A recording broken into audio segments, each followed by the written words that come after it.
Шекара асып шетелде білім алуға асығатын жастар саны артты. Еліміздегі жоғары оқу орнын оңтайлы көрмей, өзге мемлекетте мамандық алуға кеткен мектеп түлектерінің саны өткен жылы 20 мыңнан асқан. Соның ішінде Оңтүстік Корея студенттер саны бойынша әлемдік көшбасшылардың бірі.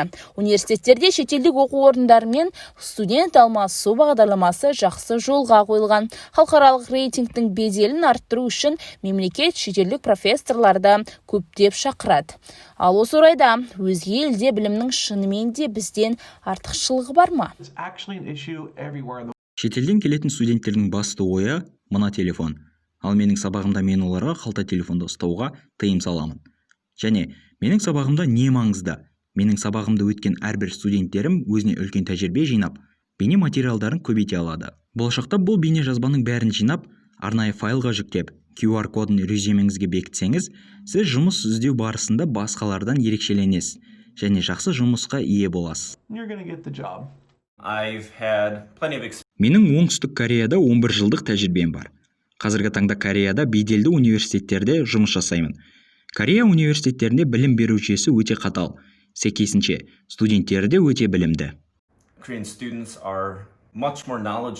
Қазір әлемдік тренд қатты өзгеріп жатыр. Жаһандануға аяқ басқан елдердің барлығында алдағы уақытта көші-қон көп болады дейді. Ал жастарымыздың шетел асып білім алуының бірінші факторы Қазақстанның жаһандануға аяқ басуы дейді. Ал екінші факторы еліміздегі жоғары оқу орындарының білім беру сапасының төмендігі.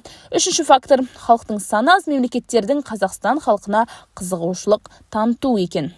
Ал әлемдік студенттердің бұған деген пікірі қандай? Менің есімім Тим Лумбер, Филиппинненмін. Кореяда студент алмасу бағдарламасымен оқып келдім. Және бұл менің өмірімдегі ең қызықты шақ болды. Ол жақта білім жағы өте қатал. Әрбір оқушының өзіндік білім беру жүйесі өзгеше болды. Мен шетелде оқу арқылы үлкен тәжірибе жинадым. Еліміздегі университеттердің басым көпшілігі таланттар мен жастарға таласпайды. Өйткені олардың басты мақсаты мемлекетті тікелей қаржыландыру болып табылады. Осы орайда егер олардың басшылары мемлекеттегі жастарға, таланттыларға таласатын болса, біздің еліміздегі жастарымыз шетелге баруға асықпайтын еді.